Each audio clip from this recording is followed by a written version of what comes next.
Hola a todos, ¿cómo están queridos hermanos, queridos amigos? Nuevamente un domingo juntos. Quiero agradecerles a nombre mío, de mi esposa, por sus oraciones. Quiero decirles que estamos bien, mi esposa ya salió del periodo normal de cuarentena por el COVID. En mi caso todavía me quedan algunos días confinado, que los estoy siguiendo estrictamente según mi doctor así me lo ha recomendado. Y justamente hoy tengo el agrado, tengo la bendición de hacer una entrevista justamente con él, con mi doctor, alguien muy querido para mí, un amigo, un hermano en Cristo, parte de Misión Esperanza, un excelente profesionista a quien admiro, a quien respeto y a quien le tengo un gran cariño. Así que les presento al doctor Jesús Armando Flores. ¿Cómo estás? Hola, Leo. Bien. Jesús, ¿bien? Contento de verte bien, contento de ver a Cari también bien, gracias a Dios, y contento de estar contigo. Muchas gracias. Jesús Armando Flores Álvarez, porque es homónimo de su papá, con quien tenemos también una amistad de muchos años, pero desde hace un tiempo tenemos la bendición de tenerle como médico personal de la familia, pero también de la congregación. Gracias, Jesús Armando. La verdad que a nombre de todos los hermanos de la congregación yo quiero agradecerte por tu entrega, tu dedicación. Sé que a todos tus pacientes, pero a cada persona de la congregación, cada hermano en Cristo, cada amigo que hemos recomendado con el doctor, literalmente nos han dicho qué bendecidos se han sentido por su atención. Algunos de ellos incluso hemos sabido que han sido atendidos por él en los diferentes nosocomios donde él se mueve y gracias, muchas gracias, Jesús Armando. No, gracias a Dios, yo solo hago mi trabajo. Bueno, cuéntanos para los que no te conocen, que seguramente son unos poquitos, porque también este programa se ve en el exterior, tú sabes, algunas personas se conectan de Madrid, España, ya lo hemos visto, obviamente de Buenos Aires, Argentina, de la Patagonia, de Estados Unidos. Los Ángeles he visto. De Los Ángeles. Obviamente tú también te conectas cada domingo, pero cuéntanos para los que no te conocen entonces, por lo menos cuál es tu especialidad y en qué ámbitos te mueves aquí en Durango. Sí, yo soy médico especialista en urgencias médico-quirúrgicas. Trabajo en el servicio de urgencias del Hospital General de Zona del IMSS y también en el Hospital General 450. Muy bien, para los que no conocen el 450, es el Hospital General aquí en la ciudad de Durango, que es un estado de México. Por tu especialidad te toca estar diariamente con pacientes de COVID, ¿es correcto? Sí, efectivamente nos toca abordar el área o atender el área de COVID del servicio de urgencias, porque existen dos áreas de COVID, una que está en el área de hospitalización, otra que es la terapia intensiva y otra que es el área de urgencias. Entonces sí, efectivamente el área de urgencias de pacientes COVID está a cargo de los urgenciólogos. Muy bien. Algunos dirán, ¿qué les pasa a estos dos señores que están sin cubrebocas? ¿Qué imagen están dando? Bueno, quiero decirles que sería muy difícil tener una entrevista con el cubreboca porque es difícil hablar. Y ahora sí, con permiso de mi médico, yo estoy saliendo de esta situación, pero él acaba justamente de salir, acabas de tener COVID hace una semana, y cuéntanos un poquito cómo es un médico paciente de COVID. Existe el rumor o la creencia de que los médicos somos malos pacientes. Uh-huh. Sin duda creo que tiene algo de sustento, dado que pues entre médicos nos conocemos y a veces decimos, no, pues este compañero es bueno, este compañero no tanto, y a veces la prescripción que me está haciendo a veces no me convence y esto no me lo tomo, esta parte del tratamiento sí, y estas reglas sí las sigo y estas no. Sin embargo, bueno, creo que también depende de la personalidad de cada persona. Para los que me conocen, bueno, soy una persona hasta cierto punto disciplinada y procuro obviamente seguir los protocolos y seguir las recomendaciones de mis propios compañeros. Ahora en esta ocasión, bueno, tengo que reconocerlo, me traté yo mismo. Sin embargo, cuando he tenido necesidad, pues sí me he puesto en manos de algunos compañeros. Hace más o menos unos 10 años me dio pancreatitis, estuve en una terapia intensiva y bueno, me dejé totalmente en manos de los compañeros que me atendieron. Fíjate que creo acordarme muy bien de esa situación porque estabas en ese entonces en una, hasta donde tú me corriges si no, estabas en una posición de dirección de un nosocomio. No, fue antes. Ah, fue antes. Fue antes, fue precisamente cuando terminé, cuando me dieron de alta, sí. Estaba yo todavía incapacitado cuando me invitaron a tomar las riendas de la dirección del Hospital General. Bueno, pero estoy hablando del mismo caso porque me acuerdo que te fui a ver y te fui a ver ahí, no sé si estabas en una sala especial o en el piso, pero me acuerdo muy bien lo que hablamos, porque yo te dije, bueno, ¿por qué un médico se atiende en un lugar público? Y tú me dijiste, bueno, si yo no creo en lo que estoy haciendo, claro, entonces no lo hago. Claro. Y eso obviamente habla muy bien de ti y obviamente que gracias a Dios saliste adelante porque era un cuadro complicado. Sí, fue una pancreatitis severa, pero bueno, gracias a Dios aquí estamos. Bueno, ahora cuéntame un poquito, estamos a casi un año de la pandemia. ¿Qué sabemos de la enfermedad después de un año? Información hay muchísima. A raíz, bueno, los primeros conocimientos se generaron obviamente por parte del gobierno chino, que fueron los que tuvieron el primer brote, y bueno, de ahí en adelante fueron un sinnúmero de información y de artículos y de estudios que se han publicado. Hasta ahorita, bueno, sabemos que ya hay diferentes cepas, creo que es lo último que hemos sabido, que hay diferentes cepas propias de la mutación que sufre un virus, no solamente sino todos los virus mutan. Por eso cada año nos enfermamos de gripa, porque los virus mutan y eso les permite generar cuadros infecciosos a veces diferentes. En este caso, bueno, tenemos ya varias cepas, tenemos una cepa sudafricana, tenemos una cepa en el Reino Unido, tenemos una cepa también brasileña, y bueno, eso ha generado que el virus se contagie con mayor facilidad y obviamente, bueno, que se den más contagios, ¿no? Que la enfermedad se disperse con mayor rapidez. Y por el otro lado, bueno, tenemos el tema de la vacuna. Sabemos ya que hay una vacuna que se está ya distribuyendo ya en fase 3, que se le permitió ya la aprobación de emergencia para aplicación de emergencia, que es la vacuna de Pfizer, y tenemos algunas otras vacunas ya en proceso por parte de los grandes laboratorios como AstraZeneca, Moderna, la rusa que es el Sputnik, etc. ¿no? ¿Cómo es recibida la vacuna en el ambiente médico? Es decir, ¿es algo que debemos de celebrar? Por supuesto, con gran alegría, con gran confianza. Creo que como gremio médico sufrimos muchas bajas muy sensibles, de grandes compañeros, de grandes maestros, de gente que realmente tenía vocación y que se dedicaba a atender pacientes en la primera línea de acción. Y bueno, obviamente esto nos genera mucha esperanza y aliento para seguir trabajando. En algún momento se nos dijo, el tema del contagio es una cuestión de tiempo, es decir, todos nos vamos a contagiar. Y bueno, de hecho en mi familia más o menos pasó algo así. Primero fue uno de mis hijos, luego el otro, luego mi esposa, luego yo fui el último en diferentes meses, en diferentes semanas. ¿Qué es lo que hace la diferencia en cuanto a la letalidad del virus, en cuanto a los síntomas que presenta el paciente? ¿Hay ciertos estereotipos? Podemos decir, este paciente va a enfrentarla de esta manera y este otro de otra manera. ¿Qué es lo que nos puede ayudar a entender esto? Bueno, para el contagio influyen dos aspectos principales. Uno es la exposición al virus y bueno, el inóculo o la cantidad de virus con las que se tuvo contacto, y en otro, que yo creo que es el más importante, la idiosincrasia de cada persona, es decir, la competitividad o la competencia del sistema inmunológico de cada persona. Entonces, por eso a veces hay parejas de esposos en donde uno se contagia y el otro no. Quizás tuvieron la misma exposición a la misma cantidad de virus, por así decirlo, pero uno se contagió y el otro no.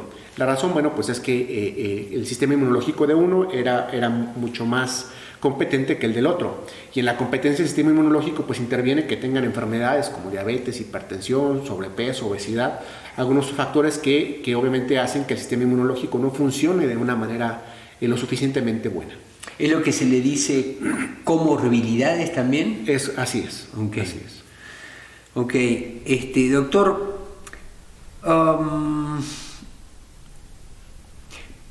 ¿piensas que hay una parte de la población escéptica a la enfermedad?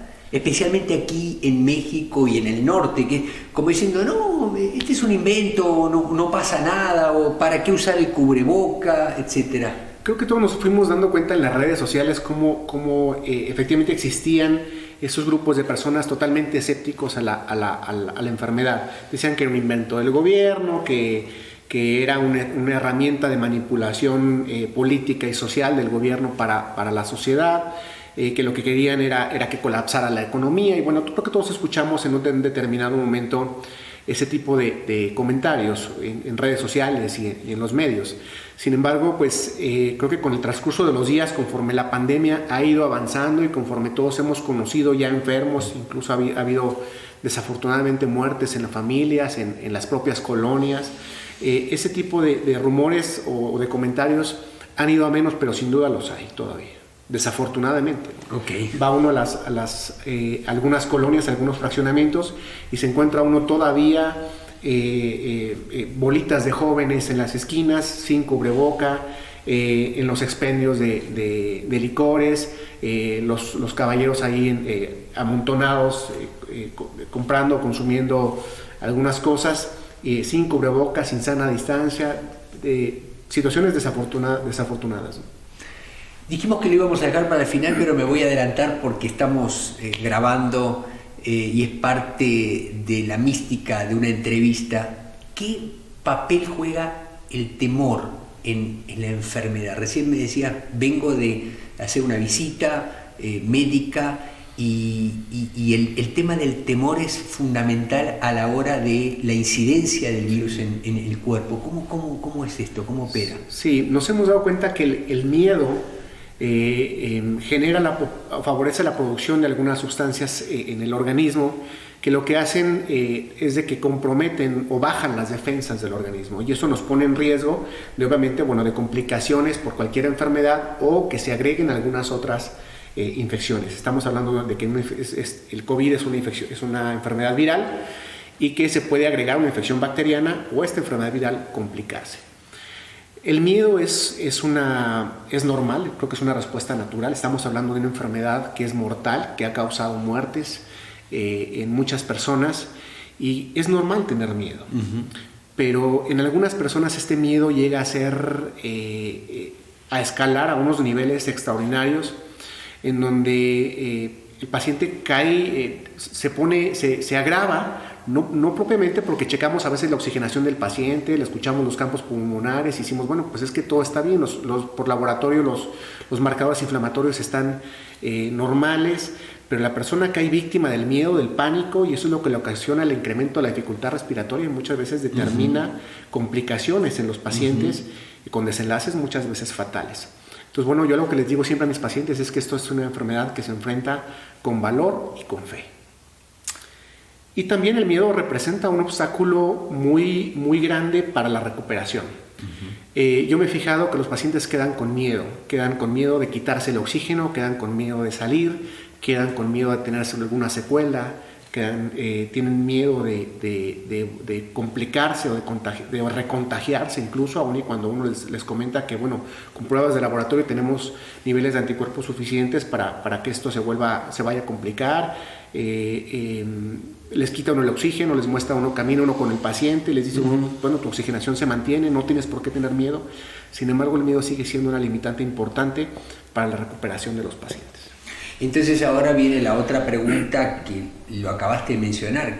¿Qué papel juega la fe, no es cierto, como un elemento contrarrestante del miedo? Hay una definición, tú sabes, en las escrituras, específicamente en el libro de Hebreos, que dice que la fe es la convicción de lo que se espera, la certeza de lo que se espera, la convicción de lo que no se ve. Y alguien dijo muy acertadamente que es la misma definición que el miedo. El miedo es la certeza de lo que se espera y la convicción de lo que no se ve. Es decir, que puede ser para bien o para mal que eso opera en nuestra vida. Sí, por supuesto, pero creo que bueno, para los que somos creyentes, pues sabemos que Dios nos dio un espíritu de dominio propio, ¿no? Precisamente para echar fuera el miedo. Entonces, la fe creo que es la contraparte o es la antítesis del miedo en esta enfermedad. Y bueno, en ese aspecto, pues la iglesia jugamos un papel importante. De ahí que creo que la evolución de los pacientes es mucho mejor en casa, porque están en su ambiente, están con su familia, y la familia de alguna manera fortalece o alimenta la fe de los enfermos, y bueno, esa fe finalmente nos ayuda a que el paciente tenga una mejor evolución. El fin de esta plática no es tanto información médica, porque no queremos que así sea. De hecho, tuvimos una plática muy interesante que disparó un montón de preguntas y que fuimos aprendiendo durante el transcurso de la pandemia, pero hoy queríamos conectar la ciencia con la fe. Entonces ahora le pregunto, recién le hice muchas preguntas al médico, yo ahora quiero hacerle preguntas al creyente, sin dejar de ser el médico.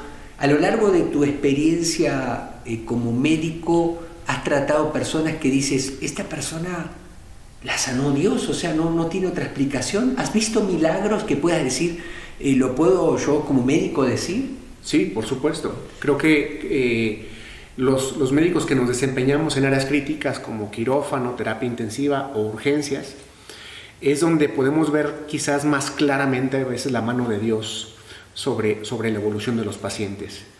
Lo vemos, bueno, la mano de Dios la vemos todos los días, empezando porque vemos salir el sol cada día, pero en la evolución de los pacientes a veces sí en las áreas críticas es donde lo podemos ver quizás más claramente, ¿no? ¿Recuerdas algún caso que dices, recién mencionaste el tuyo propio de hace 10 años que sí, yo lo catalogo dentro de, ¿no? Por supuesto. Porque me acuerdo bien cómo estabas y bueno, finalmente cómo estás hoy, pero ¿recuerdas algo? Sí, gracias a Dios. Fue un milagro de sanidad completa. ¿Y recuerdas algún caso que digas, me acuerdo de este paciente, yo no sé, no le daba 48 horas de vida y de repente en lugar de verlo que se lo llevan en una sepulturera, lo veo en piso y luego a la semana salir del hospital, algo así? Sí, por supuesto. En medicina tenemos un dicho que 2 y 2 nunca son 4. Ok. ¿Por qué? Porque bueno, todos hablamos ahorita un poquito de la idiosincrasia de cada persona, en donde todos tenemos somos un organismo y respondemos diferente a los agentes nocivos. Algo que a ti te puede ocasionar un choque anafiláctico, una picadura de abeja, a mí me puede ocasionar una reacción local y nada más, ¿no? Entonces, sí recuerdo un caso de un adulto joven que llegó al servicio de urgencias efectivamente con una reacción por una picadura de abeja. Pero traía una reacción local por el número de horas que llevaba. Todo indicaba que no pasaba, ya estaba fuera de tiempo para haber desarrollado síntomas de una reacción anafiláctica mucho mayor. Y el paciente lo dimos de alta y regresó como a las 2 horas en paro. Fue algo frustrante para nosotros porque era un adulto joven sin ninguna comorbilidad, sin ninguna otra alteración.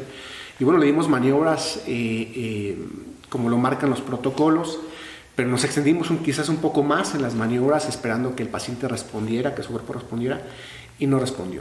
Y por otro lado, bueno, vemos pacientes, a veces me ha tocado ver pacientes que llegan con 17 impactos de bala en tórax y en abdomen, muchos de ellos cerca del corazón o que agarran ahí parte del pericardio, partes del corazón, y el paciente sale adelante, ¿no? Uno de esos casos me tocó la esposa del paciente, era cristiana. Ella nunca dudó que su esposo iba a salir adelante, contra todo los pronósticos, ¿no? Porque desde que llegó, obviamente, bueno, le informamos que el pronóstico era muy pobre por las lesiones y por dónde traía las lesiones. Más tarde salió el cirujano a informarle lo mismo. Sin embargo, ella nunca dudó que su esposo iba a salir adelante. Era un muchacho de 20 y tantos años y salió adelante. De quirófano pasó a la terapia intensiva y la terapia intensiva pasó a piso y se fue a su casa. Como hombre de ciencia y de fe a la vez, ¿cómo concilias esto que yo digo que un mal entendimiento de la historia, desde el humanismo, desde el avance de la ciencia, a partir como dijimos recién, del humanismo, del renacimiento, las artes, la ciencia, la medicina, ¿cómo lo concilias tú en tu tarea, en tu pensamiento, en la tarea incluso académica a la cual también te dedicas? Sí, bueno, qué bueno que tocas el tema de la academia, porque, bueno, empecé a dar clases en la universidad hace un par de años. Uh-huh. Y bueno, tuve que agarrar otra vez los libros, obviamente, para refrescar los temas y poder dar las cátedras de manera adecuada. Y me reencontré con tantas cosas que quizás en su momento como estudiante no les hallé sentido. Y ahora que las retomé, pues efectivamente creo que no puede haber un divorcio entre la ciencia y la fe, porque al contrario, entre más nos damos cuenta de más conocimiento se tiene, creo que más nos acercamos a Dios, ¿no? Nos maravillamos del funcionamiento del cuerpo, de la perfección del funcionamiento, y no solamente, bueno, en el ámbito médico o biológico, sino también, bueno, en la astronomía, en la física. Creo que ha habido grandes científicos que han opinado igual que yo, en que entre más se adentra uno en la ciencia, más se convence uno de la existencia de Dios y de la perfección de Dios. Así es. Evidentemente no somos producto del azar ni de una explosión. Aquí hay un ser inteligente, un diseño detrás perfecto. Y por ende, lo decía en el mensaje el domingo pasado, el ser humano no fue creado para la enfermedad. Según la historia bíblica, hubo algo que sucedió, algo que tuvo un efecto obviamente global a nivel de la tierra. Toda la tierra fue afectada, fue maldita a causa del pecado. Pero el ser humano no fue diseñado para la enfermedad. Por eso creemos en el poder sanador de Dios, porque sanar no es más que restaurar al original. ¿Cómo lo ves tú como hombre de ciencia? Fíjate que bueno que tocas el tema. Bueno, yo después de que terminé mi especialidad hice una licenciatura. Mi papá y mi familia, por parte de mi papá, son homeópatas de tradición. Muchos de ellos en Monterrey. Uh-huh. Y efectivamente, leyendo un libro de terapéutica homeopática, ahí habla del origen de la enfermedad, según el padre de la homeopatía, que es el doctor Hahnemann, un médico alemán por ahí de los 1800, en donde, curiosamente, bueno, él, la media de vida en ese entonces, pues era de 55, 60 años, y él vivió 80 años. Uh-huh. Dicen que fue en base a las experimentaciones homeopáticas que él mismo se prescribió. Y habla del origen de la enfermedad, y le da precisamente el enfoque en donde habla que, bueno, que efectivamente el ser humano fue diseñado de una manera perfecta para que se regenerara y para que tuviera un sistema inmunológico que lo defendiera de los diferentes agentes nocivos del medio externo. Y habla que efectivamente fue a raíz del pecado, según la teoría del Dr. Hahnemann, desde 1800, uh-huh. que efectivamente fue a partir del pecado, en donde el ser humano, bueno, quedó desprovisto o quedó vulnerable ante algunos medios externos que nos generan enfermedad. Y esa es la tesis del mensaje del domingo pasado y de esta segunda parte, que así le denominamos al mensaje de hoy, que comienza con esta entrevista tan interesante contigo, que es Sanen a los enfermos, segunda parte.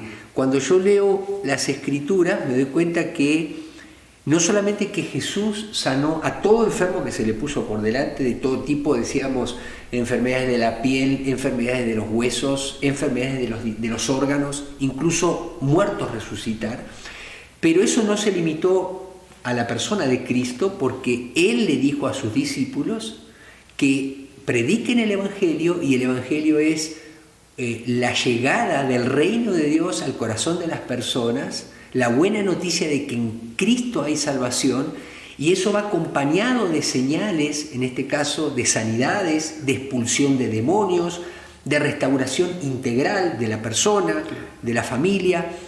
Pero luego dice que estas señales incluso acompañarán a los que creen hasta el día de hoy. Y entonces a mí me vino una idea cuando escuchaba mi propio mensaje del domingo pasado, de que literalmente esta es la gran oportunidad para la iglesia mostrar que es una fuerza viva, llena del Espíritu Santo, para ayudar, ahora sí que a la ciencia, que sabemos que es dada por Dios, y a todo el sistema de salud, y benditas las vacunas, y benditos los hospitales de todo tipo que atienden, y los médicos que literalmente han estado al frente de la batalla. Pero ¿qué tal si cada creyente literalmente se pone en la brecha por 1, 2, 3, 4, 5 enfermos, orando intencionalmente, con un llamado telefónico, porque ahora las manos no se pueden imponer tan fácilmente por esta cuestión del aislamiento, con un audio, con una videollamada? ¿Cambiarían las cosas? ¿Qué piensas tú? Por supuesto, acabamos de hablar que la fe tiene un efecto positivo y determinante en la evolución de la enfermedad. Recordemos que las sanidades que generaba Jesucristo, eran en base también a la fe de la persona que estaba pidiendo o que estaba solicitando el milagro de sanidad. Entonces, por supuesto que la iglesia puede jugar un papel determinante en la evolución de esta pandemia, y no solamente de esta enfermedad, sino de muchísimas otras. Recordemos que se les dio potestad para sanar toda enfermedad, no nada más las virales o las bacterianas, sino que era todo, ¿no? Como tú lo acabas de comentar. Y creo que sí, efectivamente, si nosotros alimentamos o fortalecemos la fe de las personas de una manera intencionada, sino como tú lo comentas, nos ponemos en la brecha por 1 o 2 enfermos, claro que esto puede cambiar. Para ir cerrando, tú te enfrentas a una situación crítica en urgencias, o con un paciente que ya pasó a piso pero está teniendo un cuadro, oras en tu interior,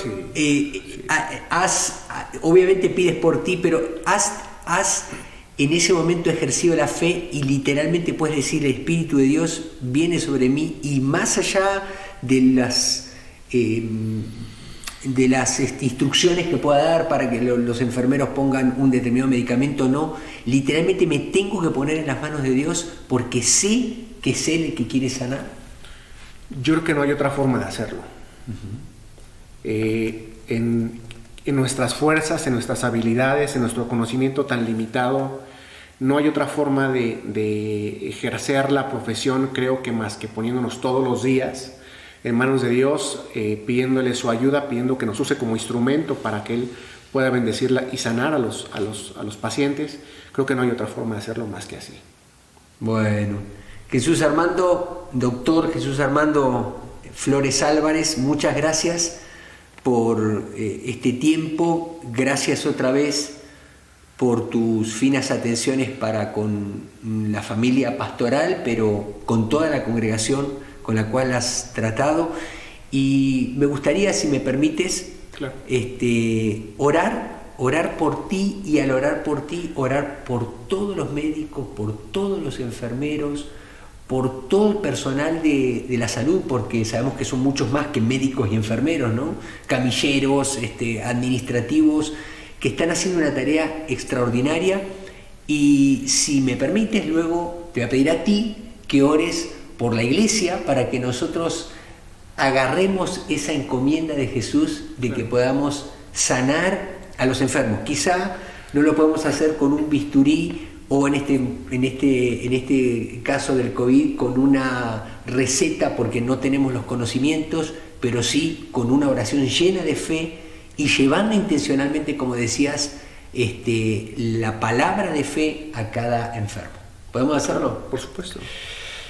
Amado Dios, precioso Señor, queremos agradecerte por esta plática que nos ilumina, que nos llena de verdad, de conocimiento en ti, pero también de fe, para saber que no hay dicotomía, que no hay antagonismo entre la ciencia y la fe, sino por el contrario, tú, Señor, eres el dador de la ciencia al ser humano, y no es más que el descubrimiento de tu verdad. Gracias por la vida del doctor Jesús Armando, gracias por todos los médicos representados en él, gracias por el personal de enfermería, de los hospitales, gracias, Señor, por cada personal de camilleros, de administrativos, incluso de limpieza, que laboran para que esos hospitales estén atendiendo a nuestros enfermos. En el nombre de Jesús los bendecimos, pedimos nuevas fuerzas y pedimos, Señor, que haya recursos abundantes de vacunas para todos ellos y para todos los enfermos, que ninguno de los enfermos entre en estado crítico, que les dé fuerzas, que les dé sabiduría, que les dé ciencia, y a los científicos que están estudiando, que les dé capacidad para entender cómo se trata con esta enfermedad. Asimismo, Señor, te pedimos por las autoridades de gobierno, te pedimos, Señor, por nuestros gobernantes, para que le des sabiduría en el tratamiento de esta pandemia. En el nombre de Jesús. Amén. Señor, así como la vacuna vino a dar esperanzas para el personal de salud, pues te pido, Señor, que uses a la iglesia para que vacunemos con la fe. Que llevemos la inmunidad y la fortaleza que la esperanza que nos dio la vacuna, bueno, que ahora sea una vacuna de fe. Que todos podamos ser agentes, transmisores, expansores de tu reino, Señor, que llevemos una palabra de aliento y de fe para fortalecer a las personas que están enfermas y que sufren de esta enfermedad, o que quizás no la han sufrido y que tienen miedo de sufrirla, para que podamos ayudarlos a fortalecer esa fe, que eche fuera el temor y que se fortalezcan, Señor. Yo te doy gracias por la vida de Leo, por la vida de los pastores, por la vida de su familia, por la vida de todo el equipo pastoral de Misión Esperanza. Y te pido, Señor, que alientes y que nos fortalezcas a todos los miembros de Misión Esperanza, para que podamos ser realmente agentes de cambio, que podamos llevar tu palabra y que podamos llevar a través del Espíritu Santo, que podamos llevar esa vacuna de fe, que podamos llevar esperanza para los enfermos. En el nombre de Jesús. Amén. Amén. Amén. Muchas gracias, Jesús. Gracias, Armando. gracias. Dios te bendiga mucho. Gracias. Gracias. Qué linda entrevista que tuvimos con el doctor Jesús Armando. Mi fe ha crecido en estos minutos. Estoy listo para lo que viene. Y desde el domingo pasado, que me escuché a mí mismo compartir la palabra, vino una convicción a mi corazón. Y es lo que te quiero dejar como desafío en este día domingo. ¿Qué sucedería si la iglesia toma su rol de sanar a los enfermos conforme a la encomienda que nos dejó nuestro Señor Jesucristo? ¿Realmente pudiéramos ser un factor que incide en los guarismos de las distintas dependencias de salud, donde las comunidades médicas extenuadas, los hospitales colapsados, agradecerían a la iglesia de Cristo, no solamente en Durango, sino en todo el mundo, de que literalmente salimos a las calles, a los hogares, a través de nuestros medios electrónicos, nuestras videollamadas, nuestros WhatsApps, nuestros textos, nuestros llamados telefónicos y, por qué no, en alguna ocasión, nuestra imposición de manos sobre los enfermos, anunciándoles salud, no solamente a los que tienen la enfermedad del COVID, sino también a los que están esperando por una cirugía o a los que están con un tratamiento en stand-by a causa del colapso de los sistemas de salud. ¿Acaso no pudiéramos ser un factor preponderante que traiga sanidad, que haga que esta encomienda que Jesús nos hizo no quede solamente en historias aisladas o en ilustraciones para alimentar la fe de las personas, sino literalmente se pueda leer en los registros? ¿Por qué no en los periódicos? ¿Por qué no causar la atención de las mismas comunidades científicas al decir, hay algo que está sucediendo? Miles, millones de personas que forman parte de la Iglesia de Cristo en todo el mundo están trayendo sanidad a los enfermos. Ahora, quiero llevarte a este pensamiento. Esta sanidad que nosotros somos llamados a llevar a los enfermos, no está basada en un mero sentimiento o un deseo o incluso alguna experiencia personal, sino que está respaldada por este libro, por las Escrituras, como dijimos el domingo pasado. Dios se revela en el Antiguo Testamento como Jehová Rafá, el sanador de su pueblo. Pero también Jesucristo anduvo predicando el Evangelio, anduvo anunciando la llegada del reino de Dios, con demostraciones de milagros, maravillas, prodigios, entre las cuales estuvieron todo tipo de sanidades. Sanidades físicas de toda índole, pero por supuesto, sanidades del alma, como recién veíamos, cómo las personas en estos tiempos son presas del temor, de la incertidumbre, que hacen que nuestro sistema inmune esté débil para soportar los síntomas de una enfermedad que ya comprobamos que puede ser mortal. Así que quiero decirte que nuestra encomienda y nuestra tarea está basada en una instrucción de nuestro Señor Jesucristo. Sanen a los enfermos, vayan a todas las naciones, prediquen el Evangelio y estas señales acompañarán a los que creen. En mi nombre echarán fuera demonios, pondrán las manos sobre los enfermos y sanarán. Está en el registro del libro de los Hechos cuántas sanidades fueron hechas por los apóstoles. Este es el tiempo de la iglesia. Esta es la coyuntura ideal.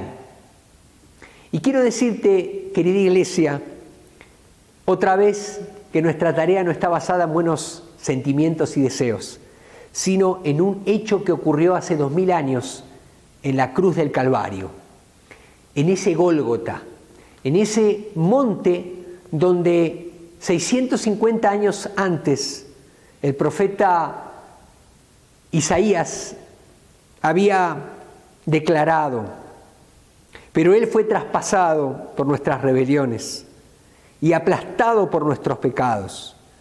Fue golpeado para que nosotros estuviéramos en paz. Fue azotado para que pudiéramos ser sanados. La reconciliación con Dios a través del perdón de nuestros pecados que Jesucristo obtuvo en la cruz del Calvario es lo que nos habilita para recibir el poder sanador, que también emana de la cruz, como dice la versión 60, por su llaga fuimos curados. Jesucristo murió por nuestros pecados, pero su poder no se limita a perdonar los pecados, que por supuesto es lo principal. ¿De qué te sirve tener 30, 40, 50, 80 años de salud en esta tierra si vas a pasar toda una eternidad lejos de Dios? Pero ¿qué tal si además de recibir lo principal, que es la salvación en Cristo Jesús, la salvación de nuestra alma, el perdón de nuestros pecados, una vida eterna con Él, también podemos tener muestras, destellos, expresiones de la salud que viene de su llaga, de la cruz, para nosotros los que creemos? ¿Y qué tal si además de tenerlas nosotros, podemos anunciarla a los demás? Podemos anunciarla como una muestra clara, concisa, tangible, de que el reino de Dios ha venido en la persona de Jesucristo y que ahora está presente aquí en la tierra en cada uno de aquellos que formamos parte de su iglesia. Quiero animarte, querida iglesia, a predicar lo que dice este pasaje. Fuimos reconciliados con el Padre en la cruz, pero también fuimos sanados de nuestras enfermedades. Y tenemos la autorización, la capacitación y la unción del Espíritu Santo para sanar a los enfermos.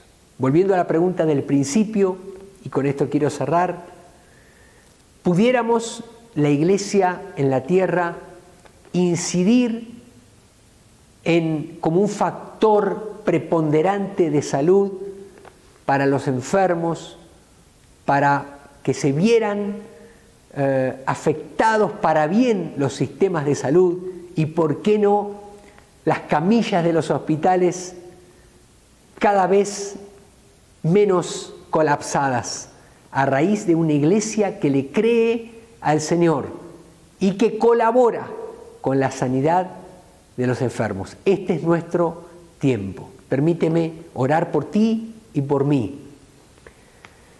Padre del cielo, en el nombre de Jesús, yo quiero pedirte para que nos llenes de fe, para que seamos una iglesia que te cree, una iglesia que cree que la ciencia es un don de Dios, pero que como iglesia tenemos la prerrogativa, la encomienda de orar por los enfermos y esperar sanidades, esperar milagros, esperar sanidades integrales del cuerpo, del alma y del espíritu. Señor, yo te quiero pedir para que ahora nos llenes de fe y para que podamos ser un testimonio vivo, no solamente en Durango, sino en toda la tierra. Empodera a tu iglesia, llénanos de pasión por Cristo, llénanos de fe, de unción y de amor para las personas. Te lo pido en el nombre de Jesús, nuestro Señor. Amén. Te bendigo. Dios llene tu vida, llene tu hogar de su paz y seamos esa iglesia que Dios nos llama a ser en este tiempo. Bendiciones.